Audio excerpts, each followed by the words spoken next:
Se você está estudando para a certificação CPA 10 ou pretende estudar para essa certificação, fica aqui comigo. Eu selecionei com muito carinho as 10 perguntas que o pessoal mais tem dúvidas do nosso curso de CPA 10, tá bom? Então, fica aqui comigo que eu quero compartilhar, tirar essas dúvidas, explicar para você todos os detalhes para você manjar dos paranauês de todas essas questões. Direto ao ponto, vamos lá. A primeira pergunta que eu trago é essa aqui, ó. O índice de preços utilizado pelo Conselho Monetário Nacional para o acompanhamento de metas de inflação é, vamos lá. Conselho Monetário Nacional é a nossa maior autoridade monetária, tá bom? E é ele quem vai deliberar sobre as diretrizes da nossa economia. Sobre as diretrizes do mercado monetário, do mercado de câmbio e do mercado de crédito. Deliberar sobre o mercado monetário é estabelecer, por exemplo, uma meta de inflação a ser perseguida pelo Banco Central.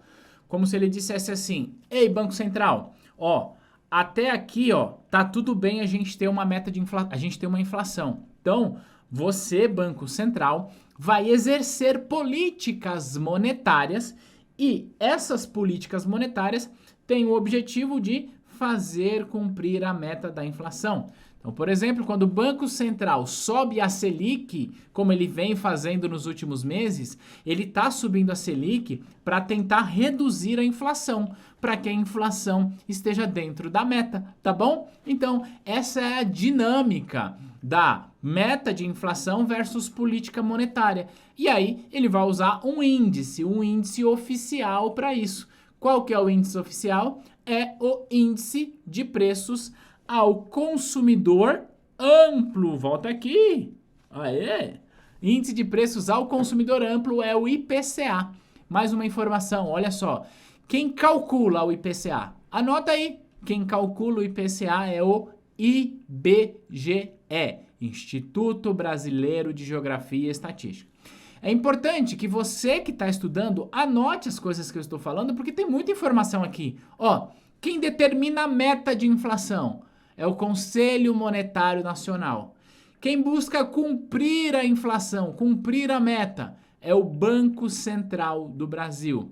Quem calcula se a inflação está dentro ou não da meta é o IBGE. Tá vendo como tem muita informação? E qual que é o índice que a gente utiliza para acompanhar a inflação? É o IPCA, Índice de Preços ao Consumidor Amplo, tá bom? Anota isso. Alternativa A é o IPA, alternativa B fala que é o IPA. Não, o IPA é o Índice de Preços ao Produtor Amplo. Esse é um outro indicador de inflação que ele é calculado pela FGV, tá? E o IGPM é o Índice Geral de Preços de Mercado, que é um outro índice de inflação bastante importante, mas ele não é utilizado para os parâmetros de meta de inflação, tá bom? E o INCC, Índice Nacional do Custo da Construção, que vai medir o quanto que custa ou quanto tem aumentado o preço para a gente construir umas casinhas aí, beleza? Vamos lá para mais uma pergunta, A carteira de um clube de investimento deve ter, clube de investimento é um veículo, é um instrumento de investimento que ele funciona muito parecido com um fundo de investimentos em ações, tanto que ele é chamado de clube de investimentos em ações. E o clube de investimento, para que ele exista, ele precisa investir no mínimo 67% da sua carteira em ativos de renda variável, portanto em ações, mas poderia ser não só em ações, mas pode ser BDRs, ADRs, mas CPA 10 não cai BDR, não cai ADR, então a gente simplifica dizendo que é no mínimo 67% em ações, tá? Porque senão teria que explicar todos os outros ativos, então cada certificação aí com um nível de dificuldade. Alternativa correta, alternativa B, no mínimo 67% em ações, mas tem coisa aqui que eu quero falar para você sobre isso. Então não é 51, tá? Agora, olha a quantidade, olha a alternativa C, a quantidade de ações especificada no estatuto. Isso aqui não está totalmente errado. Por quê? Porque um clube de investimento, ele pode, no seu estatuto, prever que aquele clube vai ter 80% em ações, 90%. 100% em ações. Ele pode prever isso no estatuto do clube. Então, essa alternativa C, ela está assim meio correta. Por quê? Porque se um estatuto prever que o clube de investimento terá, sei lá, 50% em ações, ele não pode existir, porque a regulação prevê no mínimo 67%.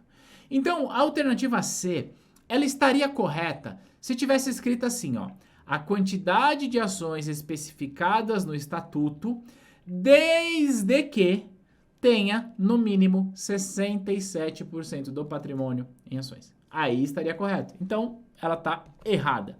E 100% em ações, sim, ele pode, mas não é uma regra, tá bom? Então, a alternativa D está correta. Mais uma perguntinha aqui, vamos dar uma discutida nessa questão, mas eu quero lembrar o seguinte: se você é novo ou nova nesse canal, lembra, se inscreve aqui e ativa aí o sininho de notificação para você não perder nenhum vídeo que eu posto aqui.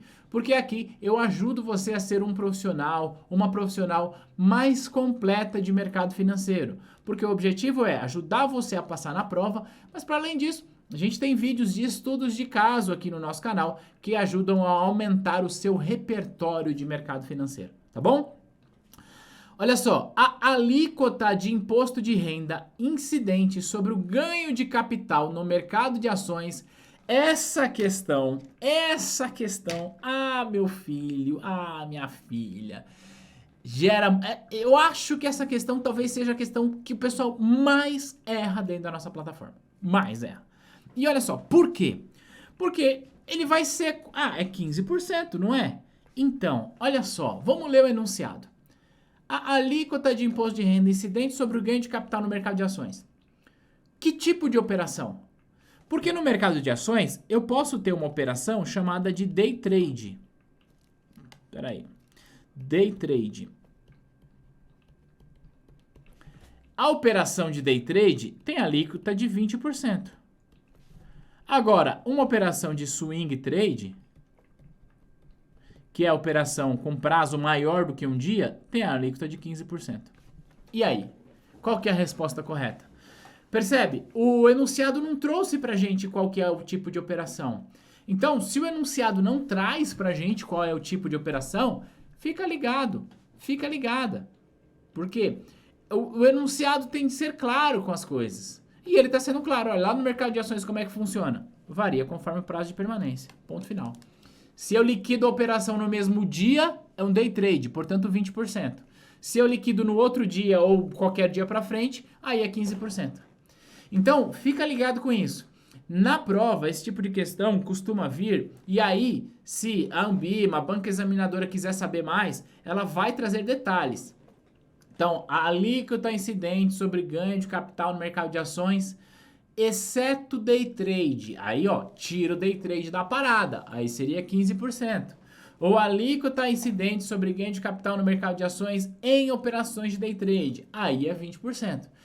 Agora, como ele não trouxe isso pra gente, a gente não pode assumir que é 15%, porque não é. Em algumas situações, é 20%. Por isso, a gente vai ficar com a alternativa A, tá bom? Vamos pra próxima? Ó, são exemplos de despesas que podem ser cobradas em operações de compra e venda de ações. Essa aqui também eu vou te falar. Se não for a mais errada lá do nosso sistema, talvez seja a segunda, tá? Porque tem um pulo do gato aqui, ó.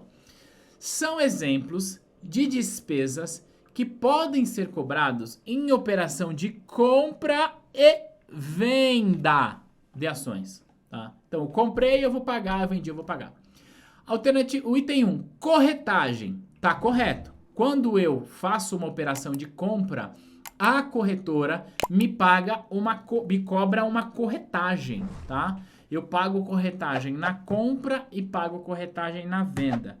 Ah, Thiago, mas atualmente tem umas corretoras aí que não estão cobrando do cliente. É verdade, tem mesmo. Só que isso não quer dizer que ela não possa cobrar. Ela faz isso por uma estratégia comercial dela. Mas se ela quiser cobrar, ela pode cobrar, tá bom? Item 2, emolumentos. Emolumentos, sim, toda vez que eu compro e vendo, eu vou pagar emolumentos para a B3. E isso incide na operação de compra e na operação de venda. Então até aqui, zero surprise, beleza? Item 3, taxa de performance. Taxa de performance não pode ser cobrado nesse tipo de operação. Taxa de performance é uma cobrança que existe e é cobrada nos fundos de investimentos. Fundos de investimentos ativos podem cobrar taxa de performance. Nada a ver com o mercado de ações.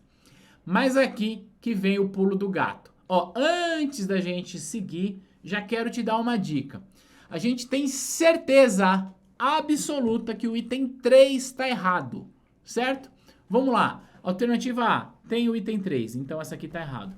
Alternativa B de bola, tem o item 3, então também está errado. E a gente tem certeza que o item 1 e o item 2 está correto. Então, resposta correta é essa aqui, por quê? A alternativa C não consta o item 1. Percebe? A gente matou essa questão sem ler a última alternativa. Mas eu preciso falar com você sobre a última alternativa, porque essa aqui é a que gera mais dúvida. Olha só, quando o investidor ele opera mercado de ações, ele sim está sujeito a pagar taxa de custódia para a corretora. Então, olha só, por que que gera dúvida? Porque quando eu compro uma ação, eu pago corretagem, mas eu não pago custódia. Agora, quando eu mantenho a minha posição acionária lá na minha corretora, tá lá a minha posição, eu posso pagar custódia. E eu pago custódia uma vez por mês, por manter uma posição ali. Então, percebe, é sim uma taxa que está relacionada com o mercado de ações. Verdade. Entretanto, você não paga custódia quando você compra ou quando você vende. Não é aí. Você paga custódia quando você mantém a sua posição. Por isso que a alternativa, o item 4, está errado. Então, como a gente já sabia, tá? Nessa questão, alternativa correta, alternativa B, 1 e 2 apenas. Tá bom? Vamos lá, pegar mais uma. É correto falar em um fundo de ações. Fundo de ações é renda variável. Alternativa A, que não haverá cobrança de IOF na ocasião do resgate. Certa resposta, produção, certa resposta, olha só. Fundo de ações é um fundo de renda variável. Na renda variável não haverá IOF. IOF só existe na renda fixa, tá bom? Anota este trem, pelo amor de Deus, beleza? Agora, vamos continuar seguindo aqui, ó. A alternativa B fala assim, ó. Que a tributação ocorre no último dia útil dos meses de maio e novembro. Tá errado. Isso aqui está falando de come-cotas. O come-cotas acontece somente nos fundos de renda fixa, cambial e multimercado. Só nestes fundos. Não acontece no fundo de ações. Por isso, está errado. Alternativa C, que a tributação será decrescente conforme o prazo de permanência do investidor. Está errado. A tributação é decrescente conforme o prazo de permanência nos investimentos de renda fixa e nos fundos de renda fixa, cambial e multimercado. Ações não. Ações é alíquota fixa. 15% no resgate. Fundo de ações, 15% no resgate, fim de papo, tá? Não tem discussão aqui. Tiago, mas dá para fazer day trade com fundo de ações? Não, não dá, pelo amor de Deus, não tenta. Não dá para fazer isso. Por quê? Porque tem os prazos de cotização e descotização e ainda mais um fundo, ele não é negociado com um valor que muda durante o dia. Ele vai ser negociado com o valor da cota, que num fundo de ações, na maioria das vezes ou invariavelmente, ele é negociado com a cota de fechamento. Então esquece essa hipótese de fazer day trade com fundo de ações. Não dá, é impossível, tá? Importante que você entenda. E por isso, fundo de ações é sempre 15% no resgate havendo rendimento, tá bom? Então tá errado. E alternativa D, que há isenção de imposto de renda para investidor pessoa física até o limite de 20 mil. Isso aqui está errado também. Olha só, quando o investidor compra ações e vende ações na bolsa de valores, aí neste caso, sim, se ele vender até 20 mil reais, ele está isento. Agora, no fundo, não existe esse benefício. Então, tá errado, tá bom? Olha só, então nessa questão a gente aprendeu o fundo de ações, como é que funciona a tributação, né, para responder a questão, mas nós discutimos muitas outras coisas. Expliquei como é que funciona o Come Cotas, como é que funciona a tributação, expliquei para você por que é impossível fazer day trade com fundo, tá? Não dá, não tenta, tá? Ah, Thiago, mas tem lá o ETF, eu consigo fazer day trade de ETF. Sim, é verdade. ETF é uma outra parada, é um outro tipo de fundo, é um fundo negociado em bolsas e a gente não vai chamar ele de fundo de ações, a gente vai chamar ele de ETF, tá? E mais, se você está estudando para CPA 10, ETF nem cai na tua prova. Então, vamos devagar com o Andor aí, vamos entender os trem como de fato eles são. Então, esquece a ideia de fazer day trade com fundo de ações, fechado? Próxima pergunta. A metodologia utilizada pelos fundos de investimentos para cálculo e cobrança de taxa de performance recebe o nome de... Resposta correta. Linha d'água. É isso aí, linha d'água. Alternativa A é a correta. Vamos entender que diacho é essa linha d'água.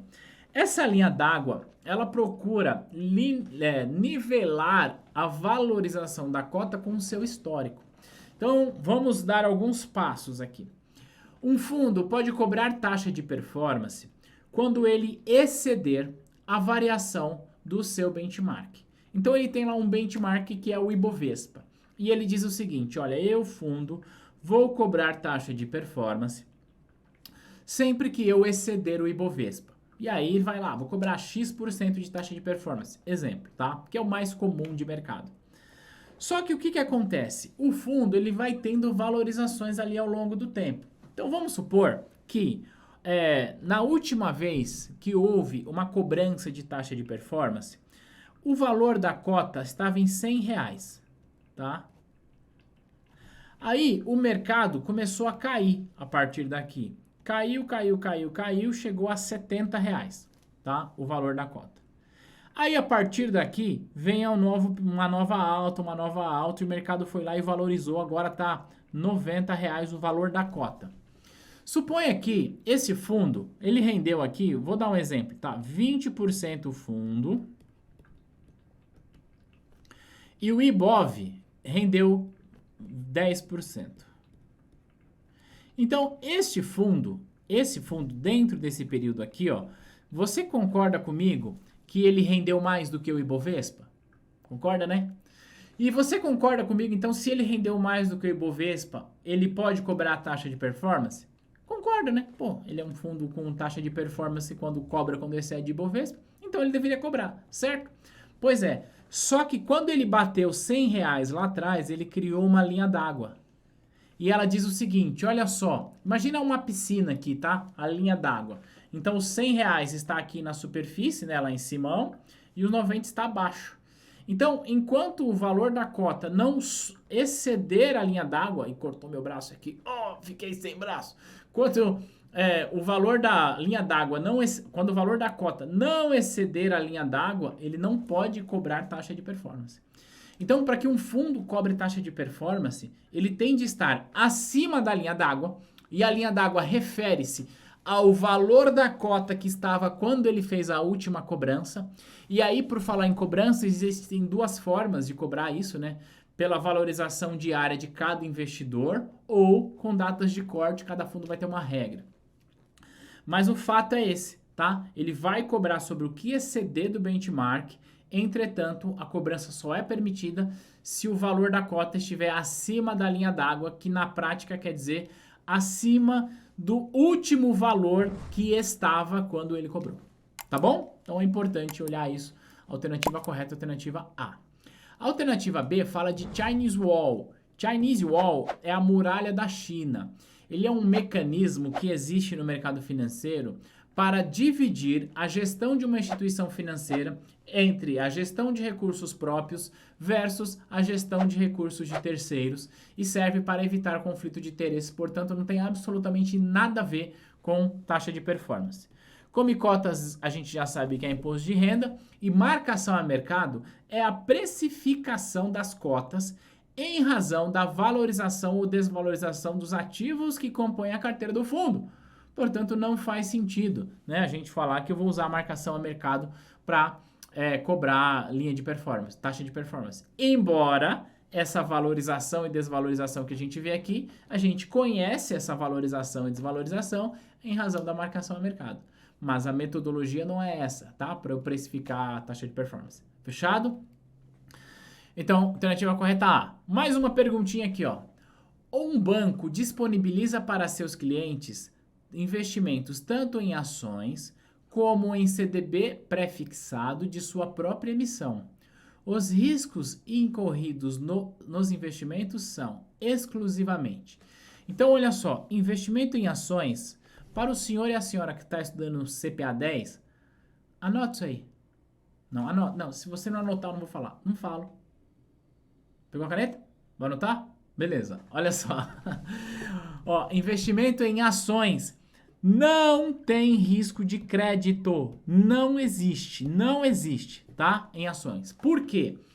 O risco de crédito só é presente em investimentos em renda fixa. Por quê? Porque na renda fixa eu estou emprestando dinheiro para o emissor daquele título.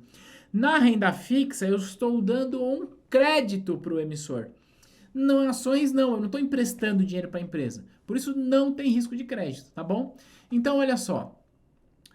Alternativa A, risco de mercado para ações. Tá certo isso? Bom, é verdade. Em ações tem risco de mercado.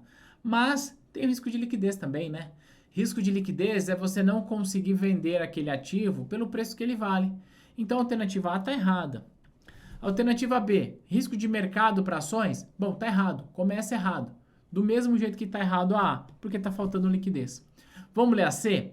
Ó, mercado e liquidez para as ações, sim. Investir em ações tem risco de mercado, que é a possível mudança de preço no ativo. E risco de liquidez, que é você não conseguir negociar aquela ação pelo preço justo. Então, tá certo. E depois ela segue, ó. Mercado, liquidez e crédito para o CDB, tá correto. CDB é um título de renda fixa, portanto, tem risco de crédito. Só que, além de risco de crédito, tem risco de liquidez. Porque eu posso, eventualmente, tentar negociar esse título em mercado secundário. Posso, tá? CDB é possível. E eu não consegui vender ele para quem quiser comprar. E mercado está relacionado à precificação. Sim, se eu for negociar ele no mercado, eu posso ter uma marcação a mercado ali que vai prejudicar o meu rendimento. Então, sim, existe risco de mercado, risco de liquidez e de crédito para título de renda fixa. E, portanto, existe para CDB. Portanto, está correto. Alternativa C. Beleza? Alternativa D fala mercado, liquidez e crédito para ações. Está errado porque a ação não tem risco de crédito, a gente já sabe. Beleza? Mais uma pergunta. Se você está gostando desse vídeo, deixa aqui aquele joinha e deixa um comentário, tá bom? Ponto importante que eu quero reforçar o que eu tenho dito em outros vídeos. Esse aqui é uma ferramenta a mais no seu processo de aprendizagem. Eu não quero que você decore essas perguntas, eu quero que você aprenda o conteúdo, mas vai por mim. Estudar só por simulado não vai resolver a sua vida. Ouça o que eu estou te falando. Estude com curso, com acompanhamento, com suporte, é assim que você vai aprender, tá? Beleza? E o link do nosso site está aqui embaixo. Ah, Thiago, não quero comprar o curso. Tudo bem, você não precisa comprar. Aqui mesmo no nosso canal tem um monte de aula de verdade sobre o tema, playlists, aproveita. Agora, quer um conteúdo completo, quer suporte, as coisas mais redondas, o nosso curso está aí para te ajudar. O risco de mercado associa-se fundamentalmente, risco de mercado está relacionado à oscilação de preço. É eu comprar por 10, vale 5, eu comprar por 10, vale 30, é mudar o preço. Portanto, resposta correta, flutuação de preços. Tá bom, meu jovem? Fechou? Ó, alternativa B, a inadimplência de emissores. Tá errado, produção. inadimplência de emissores está relacionado a risco de crédito. É eu investir dinheiro num título de crédito, ou seja, num título de renda fixa, e o emissor não ter grana para me devolver isso. Fechado? Alternativa B, há falhas operacionais. Não, isso aqui, como o próprio nome sugere, é risco operacional, tá bom? Que não está relacionado com risco de mercado coisíssima nenhuma. E baixo índice de negociabilidade significa dizer pouca negociação. E então, isso aqui é risco de liquidez, meu jovem. Risco de liquidez, minha jovem, e não risco de mercado. Por isso está errado também. Nesse simulado, alternativa A. Vamos lá para mais uma perguntinha. A fase do processo de lavagem de dinheiro, denominada colocação, caracteriza-se por... vamos lembrar da ordem das fases de dinheiro aí, produção. Anota aí. Colocação, ocultação, integração. Colocação, ocultação, integração. Colocação, ocultação, integração. Beleza? Então, colocação é a primeira, certo? Alternativa A. Será a última do processo? Não, tá errado, né? Porque eu disse que é a primeira. B. Múltiplas transações que visam dificultar o rastreamento da origem dos recursos. Não, meu jovem. Não, minha jovem. Olha só. Visa dificultar o rastreamento, ou seja, eu não quero que alguém rastreie essa transação. Eu quero dificultar, eu quero ocultar isso, eu quero ocultar. Então não é colocação, é ocultação, tá bom? Alternativa C, fazer o dinheiro passar pelo caixa ou balcão dos bancos, resposta correta, né? Porque eu vou colocar o dinheiro no sistema financeiro. E para eu colocar o dinheiro no sistema financeiro, eu preciso fazer ele entrar, né? Ele entrar na instituição, ele entrar numa conta, através de um depósito, caixa, enfim, preciso fazer a parada funcionar. Tudo bem? Então, colocação, alternativa C. Fazer o dinheiro passar pelo caixa ou balcão dos bancos. E D. Trazer o dinheiro de volta à economia com aparência de origem lícita. Não, trazer o dinheiro de volta é a última etapa. A última etapa é integração. Quando eu integro aquele dinheiro sujo à economia. Então eu vou fingir que ele está limpão ali e trazer para a economia. Por isso a alternativa D está errada, tá bom? Porque aqui seria integração. E, por último, mas não menos importante para a aula desta segundona, com a exceção dos fundos destinados aos investidores qualificados, a cobrança da taxa de performance é vedada nos fundos classificados. Então, taxa de performance. Nós falamos aqui neste vídeo. Falei o quê? Sobre a tal da linha d'água. Taxa de performance é uma taxa cobrada pelo fundo de investimento quando o fundo excede o seu benchmark. E, portanto, só é permitido em fundos chamados de fundos de gestão ativa. Porque um fundo com gestão ativa tem como objetivo justamente esse, exceder a variação do seu benchmark. Quais são os fundos de gestão ativa? São aqueles fundos que têm uma política um pouco mais arriscada ou menos conservadora, por assim dizer.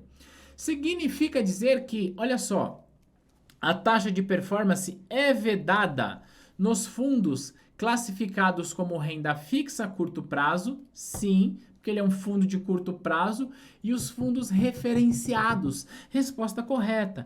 Fundo referenciado é um dos mais conservadores que tem, porque ele é referenciado, ele quer acompanhar a variação do benchmark, ele quer acompanhar. Se ele quer acompanhar, ele é um fundo passivo. Se é um fundo passivo, meu jovem, minha caneta até caiu aqui de tão triste que ela ficou. Se é um fundo passivo, não terá taxa de performance. Portanto, a alternativa A está correta. Vamos pegar a caneta aqui. Volta aqui, caneta. Alternativa B. Fundo renda fixa a curto prazo, sim, é vedado taxa de performance nele. Fundo referenciado também tá certo, mas traz ali o fundo de ações. Tá errado. Fundo de ações pode cobrar taxa de performance. C. Fundo renda fixa curto prazo e multimercado. O renda fixa a curto prazo, tá certo, é vedado.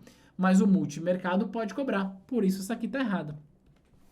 E a alternativa D, renda fixa e ações. Tá errado, porque o fundo de ações pode cobrar a taxa de performance. Fechado? Matamos aqui, ó, as questões que têm maior dificuldade dentro da nossa plataforma lá no curso de CPA 10, tá bom? Eu espero que você tenha aprendido bastante e fica aqui o convite para você vir estudar. Deixa eu mudar aqui a tela, num passe de mágica, não apertar de um botão.